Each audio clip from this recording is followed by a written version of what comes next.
For nearly 2 decades, one nation has stood between Brazil and footballing glory on the world's biggest stage. Not Argentina, not Germany, France.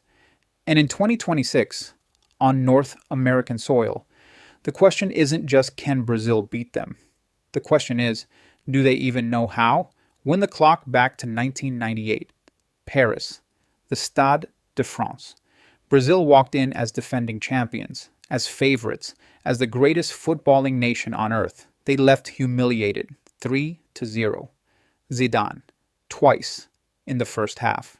A nation that had celebrated Ronaldo, Rivaldo, Bebeto, silenced. Then 2006 quarterfinal. Germany, Brazil, once again carrying the weight of Joga Bonito, the beautiful game, the Samba spirit. Zidane, again, dismantling them. Ronaldo watching helplessly. Exit, heartbreak. Again. These aren't just defeats. These are wounds that Brazilian football still carries. Every golden generation that's emerged since, every Neymar, every Vinicius, every Rodrygo, has grown up knowing that France is the test they haven't passed, the ghost that doesn't leave. And that's exactly what makes 2026 so electric. Let's be honest about what France brings to this game, because underestimating them is how you lose. France don't just rely on talent, they rely on structure. Deschamps has built a system that can suffocate the most creative sides on the planet. Compact defensive lines, aggressive pressing triggers, a midfield that wins second balls and controls tempo. And then there's their counterattack, arguably the deadliest transition weapon in world football. The moment Brazil lose possession in the final third, France can go from defense to danger in 4 touches, 4 seconds. That's not hyperbole, that's their identity. Physically, they're relentless. Aerially, they're dominant. And emotionally, France have won this environment before. They don't panic under pressure, they feed on it. That is why Brazilian fans lose sleep over this fixture. But Brazil aren't coming here to play cautiously. This squad carries the DNA of every carnival, every favela futsal court, every moment of individual genius that made the world fall in love with this game. Vinícius Jr, electric, unpredictable, capable of turning a match on its head with one dribble. Rodrygo, Endrick, players who don't think in systems, they think in moments. Brazil's press, when it fires, is suffocating. Their fullbacks push impossibly high. Their wingers operate in pockets of space that shouldn't exist. And their attacking transitions? Pure chaos for any backline in the world. France are disciplined. But discipline has limits when you're facing players who have never read the coaching manual.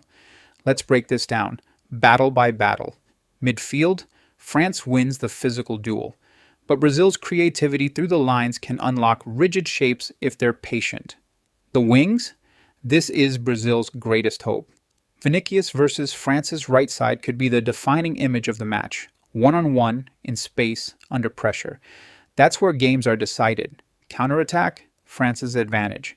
One lapse from Brazil's high line, and it's over. The margin for defensive error is 0. Set pieces, France's physicality gives them the edge at dead balls. Brazil must defend intelligently, not just athletically. Goalkeeping and big moments in knockout football, this is everything. Whoever blinks first loses. But here's what no tactical spreadsheet can measure. Momentum, belief. The feeling in a dressing room at 0-0 in the 89th minute when everything is on the line. Brazil carry generations of pain into this fixture. And sometimes, in football, in life, that pain becomes fuel.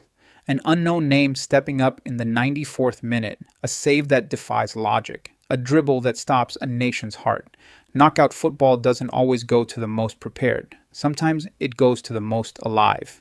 Here's the truth. If Brazil control possession, press with discipline, and avoid the individual errors that France prey upon, they have every chance of ending this cycle, of finally writing a different ending.